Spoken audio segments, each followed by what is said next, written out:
Hello বন্ধুরা, আমরা শুনছি ধারাবাহিক রক্তচরে তারানাথ। ধারাবাহিকটি সম্পূর্ণ কাল্পনিক। আজ আমরা শুনব ধারাবাহিক রক্তচরে তারানাথের অন্তিম পর্ব।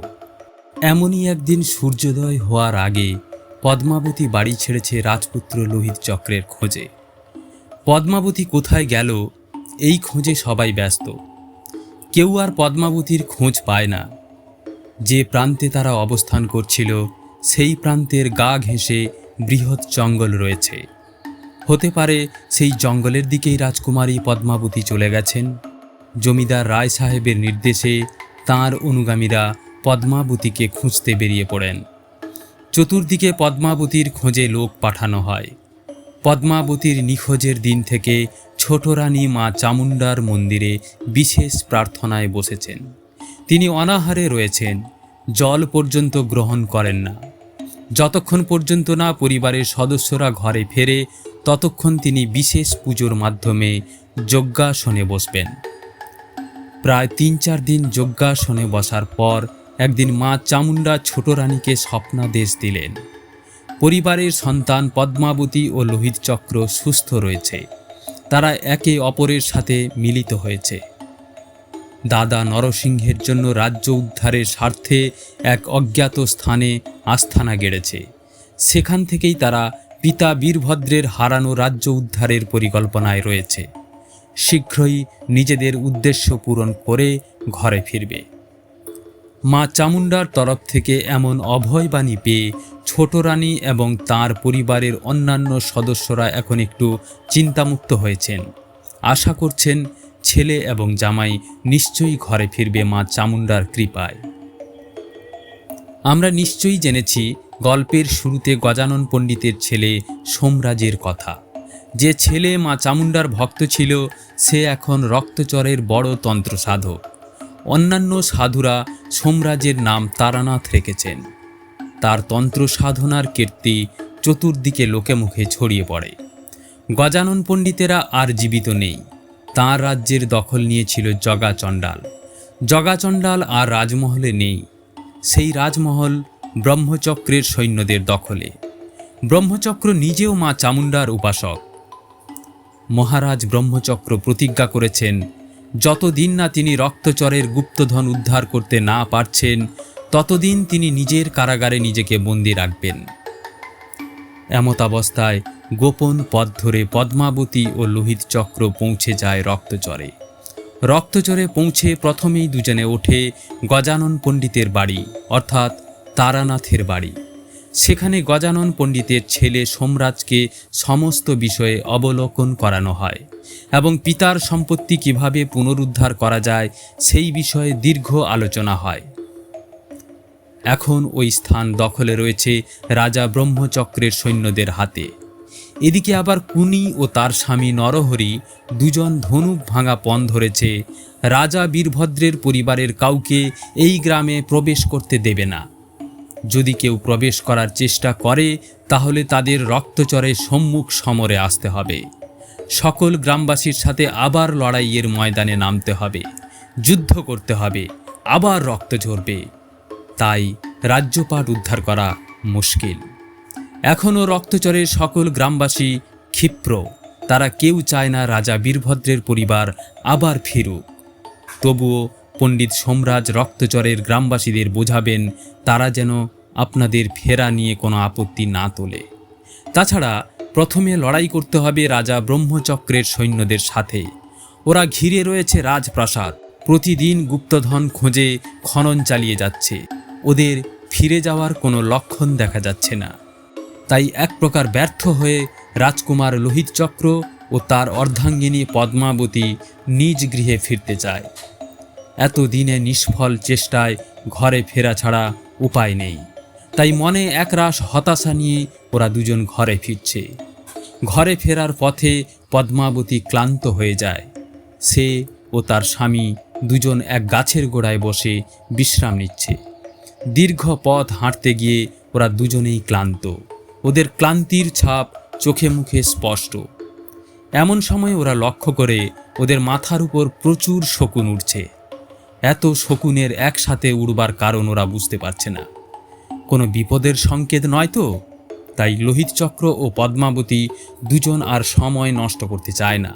তারা তৎক্ষণাৎ ঘরে ফেরার পথে পা বাড়ায়। প্রায় দুদিনের জঙ্গল পথ পেরিয়ে ঘরের কাছাকাছি পৌঁছায়। ততক্ষণে ওরা বিলক্ষণ বুঝতে পেরেছে কিছু তো একটা ঘটতে চলেছে। ঘরে ফিরতেই বাড়ির সকলের উৎকণ্ঠার অবসান হয়। রাজকুমার নরসিংহ যুদ্ধের প্রস্তুতি নিয়ে ফেলেছে। শুধু পদ্মাবতী ও লোহিত চক্রের অপেক্ষায় সবাই ছিল। এই যুদ্ধে অংশগ্রহণ করবে রাজকুমার নরসিংহ, রাজপুত্র লোহিত চক্র, পদ্মাবতী, রাজমণি ও তার স্বামী জমিদার পুত্র হরনাথ। সাথে যোগ্য সঙ্গত দেবে সাধু সন্তরা, সহযোগিতায় বন্য পশু। এমতাবস্থায় যুদ্ধের দামামা বেজে উঠেছে। নরসিংহ পরিবারের সমস্ত সদস্যকে বলে তারা যেন যুদ্ধের জন্য প্রস্তুত হয়। মা চামুণ্ডা স্বয়ং কাউরি দেশ থেকে শকুন শাবক মারফত নির্দেশ পাঠিয়েছেন যুদ্ধের জন্য। এটাই উপযুক্ত সময়। রক্তচরে আক্রমণ করে পিতা রেখে যাওয়া সাম্রাজ্য উদ্ধার করা হবে। রক্তচরে আক্রমণের প্রস্তুতি নিয়েছেন রায় সাহেবরা। এই খবর পৌঁছে গেছে ব্রহ্মচক্রের দরবারে। খবরটা অবশ্যই পৌঁছেছে ডাকাত সর্দারের কানেও। তাই কেউ কম যায় না। প্রত্যেকেই এই যুদ্ধে অংশগ্রহণ করে। নিজের নিজের উদ্দেশ্য সফল করতে প্রত্যেকেই প্রস্তুত। মহারাজ ব্রহ্মচক্র তাঁর বিশাল সৈন্যবল নিয়ে হাজির হয়েছেন রক্তচর প্রাঙ্গণে। ডাকাত সর্দার তার গেরিলা বাহিনী নিয়ে উপস্থিত। নরসিংহ তার দলবল নিয়ে হাজির। অন্যদিকে রক্তচরের স্থায়ী বাসিন্দারা উপস্থিত রয়েছে। সকলেই ভয়ঙ্কর যুদ্ধের প্রস্তুতি নিয়ে ফেলেছে। একে অপরের সাথে যুদ্ধে জড়ানোর আগে নিজ নিজ কুলদেবতাকে স্মরণ করছেন। যুদ্ধের দামামা বাজার সাথে সাথে একে অপরকে আক্রমণ শুরু করে। নরসিংহ ও লোহিত চক্র যুদ্ধে পটু ও তরতাজা প্রাণ। ওরা প্রাণপণে যুদ্ধ করে চলেছে। বন্য পশুরা ওদের সাথে যোগ্য সঙ্গত দিচ্ছে। হিংস্র পশুদের ভয়ে প্রথমেই পিছু হটে যায় রক্তচরের বাসিন্দারা। ভয়ঙ্কর গেরিলা কায়দায় এখনও যুদ্ধ করে চলেছে ডাকাত সর্দার ও তার দলবল। ডাকাত সর্দার যুদ্ধ করতে আসা মূলত গুপ্তধন উদ্ধারের জন্য। মহারাজ ব্রহ্মচক্র অত্যন্ত লোভী। তিনিও নরসিংহকে নিজের হেফাজতে নিয়ে গুপ্তধন উদ্ধারের জন্য যুদ্ধাঙ্গনে হাজির হয়েছেন। এমতাবস্থায় এই যুদ্ধক্ষেত্র রণভূমিতে পরিণত হয়েছে। বহু প্রাণ শেষ হয়েছে। রক্তচরে রক্তধারা রক্ত নদীতে পরিণত হয়েছে। নরসিংহের মূল উদ্দেশ্য পিতার রাজপ্রাসাদ দখল করা এবং তৎসংলগ্ন সম্পত্তি অধিগ্রহণ করা। লড়াই যখন পূর্বপুরুষের সম্পত্তি ছিনিয়ে নেওয়ার, তখন এই লড়াই বীরত্বের সাথে লড়ে যাচ্ছে একমাত্র নরসিংহ ও তার সাথীরা। হিংস্র পশুরা সদ্য মৃত মানুষগুলোর লাশ টেনে হিঁচড়ে খাচ্ছে। উড়ন্ত শকুনেরা জটলা পাকিয়ে পচা গলা সব খুবলে খুবলে খাচ্ছে। এক ভয়ঙ্কর পরিস্থিতির সৃষ্টি হয়েছে। এমন অবস্থায় মা চামুণ্ডা উভয় পক্ষকে নিরস্ত্র করবার জন্য প্রকৃতির বুকে প্রলয় সৃষ্টি করলেন। নিজের রুদ্ররূপ ধারণ করলেন। প্রকৃতির অকস্মাৎ রুদ্ররূপ দেখে মহারাজ ব্রহ্মচক্রের সৈন্যরা পিছু হটে এবং নিজের মতো করে পলায়ন করে প্রাণ বাঁচায়। মহারাজ ব্রহ্মচক্রকে বন্দী বানানো হয়। ডাকাত সর্দার এই যুদ্ধে নিহত হয়েছে। রাজকুমার লোহিত চক্র নিজের পিতাকে বন্দী বানিয়ে পিতার রাজ্য দখলের উদ্দেশ্যে রওনা দেয়। পিতার রাজ্য তখন সৈন্য কবল মুক্ত, তাই অনায়াসে রাজ্যে প্রবেশ করে এবং রাজ্য দখল করে। রাজপুত্র লোহিত চক্র রাজপ্রাসাদে প্রবেশ করবার পর প্রথম সিদ্ধান্ত নেয় তার পিতা যে সমস্ত রাজ্যবাসীকে কারাগারে বন্দী করে রেখেছেন তাদের মুক্তি দেবে। প্রথমে তাদের মুক্তি দেয় এবং নিঃশর্ত মুক্তি দেয়। এরপর রাজ্যাভিষেকের পালা। রাজ্যাভিষেকের জন্য রাজকুমার লোহিত চক্র দেশ বিদেশের রাজা জমিদার ও জ্ঞানী গুণীদের আমন্ত্রণপত্র পাঠায়। গজানন পণ্ডিতের ছেলে সোমরাজকে দেবী চামুণ্ডা স্বপ্নাদেশ দেন এবং বলেন, রক্তচর অপবিত্র হয়েছে, রক্তচর রাঙা হয়েছে, তাই এই পবিত্র ভূমি শুদ্ধিকরণ করা প্রয়োজন। যদি শুদ্ধিকরণ না করা হয় তাহলে মা চামুণ্ডা নদী চর ছেড়ে অন্যত্র চলে যাবেন। স্বপ্নাদেশে এও বলেছেন, জমিদার নরসিংহকে এক যজ্ঞের আয়োজন করতে হবে। যেদিন যজ্ঞ হবে সেদিন তিনি তার পিতার রেখে যাওয়া গুপ্তধন উদ্ধার করতে পারবে। সেই গুপ্তধনের অর্ধেক পার্শ্ববর্তী 10টা গাঁয়ের গরিব দুঃখীদের মধ্যে বিতরণ করতে হবে। আর জমিদার নরসিংহ পূর্ব, পশ্চিম, উত্তর এবং দক্ষিণ যেদিকে যতদূর তাকিয়ে বলবে তার জমিদারিত্বের ভাগ, ততদূর পর্যন্ত সে জমিদারিত্ব পাবে। মায়ের এমন নির্দেশ পেয়ে সোমরাজ ছুটে যায় নরসিংহের দরবারে। নরসিংহ একাই রয়েছে ভগ্নপ্রায় রাজপ্রাসাদে। পরিবারের অন্য সদস্যরা রয়েছে রায় সাহেবের ওখানে। রাজপ্রাসাদ পুনর্গঠন না হওয়া পর্যন্ত ওনারা ফিরছে না। নরসিংহকে স্বপ্নাদেশ বিষয়টা বোঝালেন। নরসিংহ সমস্ত বিষয় শুনে বললেন, মায়ের ইচ্ছায় যখন পিতার জমিদারিত্ব ফিরে পেয়েছেন, তখন মায়ের যা ইচ্ছা তাই করবেন। কিন্তু পিতা রেখে যাওয়া গুপ্তধনের উদ্ধার হওয়া সম্ভব কিভাবে? গুপ্তধন কোথায় রয়েছে কেউ জানে না। সোমরাজ বলে, সে ধন কোথায় আছে হয়তো মা জানেন, সময়ে ঠিক সামনে আনবেন, ওই বিষয়ে এখন ভাবা উচিত নয়। আমরা নিজেরাও জানি না সেই গুপ্তধন কোথায় রয়েছে। মা হয়তো সেই বিশাল ধনরাশি নিরাপদ স্থানে গচ্ছিত রেখেছেন, ঠিক সময়ে বার করবেন, নিশ্চয়ই সুরক্ষিত রয়েছে। গজানন পণ্ডিতের ছেলে সোমরাজ রক্তচরের শুদ্ধিকরণের জন্য এক বিশাল যজ্ঞের আয়োজন করে। যজ্ঞ হবে অমাবস্যার দিনে। কথিত আছে, অমাবস্যায় যে কোনো যজ্ঞ প্রক্রিয়া ফলদায়ক হয় এবং যজ্ঞ প্রক্রিয়া সুষ্ঠুভাবে সুসম্পন্ন হয়। নরসিংহ গ্রামের মানুষের সাহায্যে পিতার রেখে যাওয়া রাজপ্রাসাদ আবার পুনর্নির্মাণ করবার চেষ্টা করছে। সহযোগিতায় জমিদার রায় সাহেবের লোকবল। যত শীঘ্র সম্ভব রাজপ্রাসাদ পুনরুদ্ধার করতে চান। জমিদার নরসিংহ সকলের সহযোগিতায় যথা সময়ে ভগ্নপ্রায় রাজপ্রাসাদের পুনর্নির্মাণ করেন। রাজপুত্র লোহিত চক্র পিতাকে গদিচ্যুত করে কারাগারে বন্দী করেছেন। পিতার সিংহাসন দখল করেছেন। সেই সিংহাসন আরোহণ মুহূর্তকে সাক্ষী রাখতে পার্শ্ববর্তী সমস্ত রাজা ও জমিদারের আমন্ত্রণ জানিয়েছেন। আজ রাজপুত্র লোহিত চক্রের রাজ্যাভিষেক। দেশের নানা প্রান্ত থেকে বহু জ্ঞানীগুণী ও রাজা মহারাজারা এসেছেন। রাজপুত্র লোহিত চক্র নিজের রাজ্যাভিষেক অনুষ্ঠান সকলের সাথে ভাগ করে নেওয়া ও মনোগ্রাহী অনুষ্ঠান হিসাবে তুলে ধরতে তাঁর রাজ্যের অধিবাসীদের জন্য বিশেষ উপঢৌকন দেবেন বলে স্থির করেছেন। রাজকোষ থেকে প্রত্যেকের জন্য স্বর্ণমুদ্রা প্রদান করবেন, সাথে এলাহি ভোজের আয়োজন। কিন্তু একটা শর্তে সেই স্বর্ণমুদ্রা প্রাপ্তি হবে। শর্ত? সে আবার কেমন শর্ত? হ্যাঁ, শর্ত হলো প্রত্যেক রাজ্যবাসীকে আশেপাশের 10টা বাড়ি থেকে কম করে হলেও 1 কিলো চাল ভিক্ষা চেয়ে রাজকোষে জমা করতে হবে।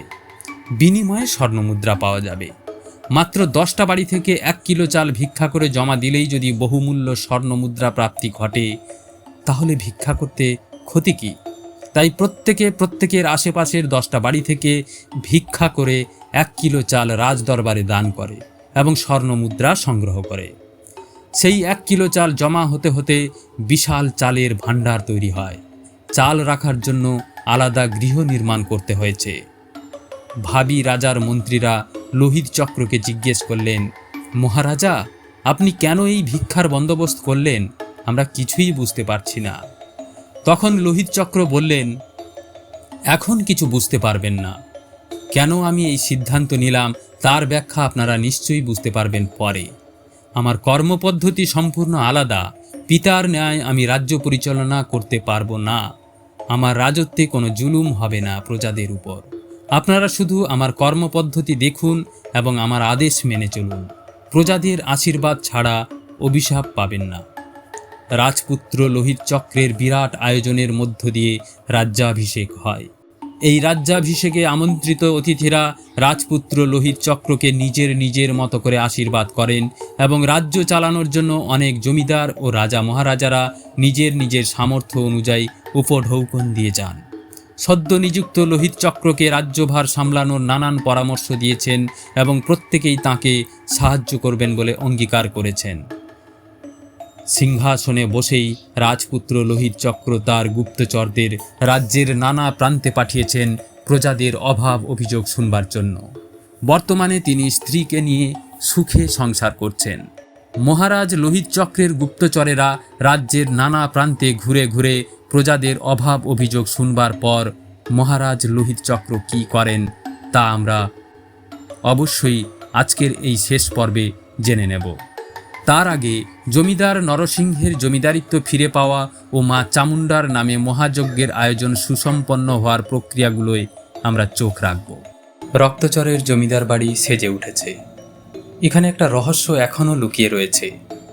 রাজপ্রাসাদ পুনর্গঠনের সময় একটা কক্ষ কোনো মতেই খোলা সম্ভব হয়নি। যতবার সেই কক্ষ খোলার চেষ্টা হয়েছে বা কক্ষের তালা ভাঙার চেষ্টা হয়েছে, ততবার তার ভেতর থেকে ওম ওম ওম শব্দ শোনা গেছে। তাই কেউ সাহস করে সেই কক্ষ আর খোলার চেষ্টা করেনি। প্রত্যেকের বিশ্বাস সেই কক্ষে মহারাজা বীরভদ্র গুপ্তধন রেখে গেছেন। হয়তো সেই গুপ্তধন আর কোনো দিন উদ্ধার করা সম্ভব হবে না। যদি কেউ স্রোতের বিপরীতে গিয়ে গুপ্তধনের উদ্ধারের চেষ্টা করে তাহলে হয়তো তার ক্ষতি হবে। তাই সেই কক্ষ সম্পূর্ণ বন্ধ করে দেওয়া হয়। অমাবস্যা আসতে আর মাত্র কয়েকটা দিন বাকি। যজ্ঞের সমস্ত আয়োজন সারা। নানা প্রান্ত থেকে সাধু সন্ত আসতে শুরু করেছে। তাদের থাকা ও খাওয়ার সুবন্দোবস্ত হয়েছে রক্তচরে, যেন চাঁদের হাট বসেছে। সাধু মহারাজেরা সন্ধ্যার পর মা চামুণ্ডার মন্দির সংলগ্ন স্থানে নিজের নিজের মতো করে যজ্ঞের প্রস্তুতি নিচ্ছেন। একদিন হঠাৎ এক সাধু স্নানের জন্য নদীতে নেমে দেখে এক হাঁটু জল নেই। বয়স্ক তান্ত্রিক বাবা অত্যন্ত ক্রুদ্ধ হয়ে সেই নদী বক্ষে বসে পড়েন এবং মা চামুণ্ডার উদ্দেশ্যে বলেন, এক্ষুনি যদি নদীতে এক গলা পর্যন্ত জল না হয় তাহলে তিনি তার নিজের রক্তে স্নান করবেন। এক ভয়ঙ্কর পণ ধরে নদী বক্ষে ধ্যানে বসলেন। ভক্তের এমন রূপ ধারণ দেখে অন্য তান্ত্রিকেরা আতঙ্কিত। বৈশাখের রুক্ষ ও শুষ্ক পরিবেশে নদী নালা খানাখন্দ সবই শুকিয়ে যায়।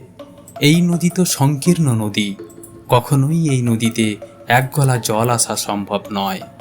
তান্ত্রিক বাবা এতটাই মাতৃভক্ত ছিলেন যে তাঁর উপর কেউ কথা বলতে সাহস দেখায় না। সকলেই ত্রাহি ত্রাহি রব তুলে মা চামুণ্ডার শরণাপন্ন হয়। মহারাজ লোহিত চক্রের রাজ্যাভিষেকের পর তিনি এখন সুখে রাজ্য পরিচালনা করছেন।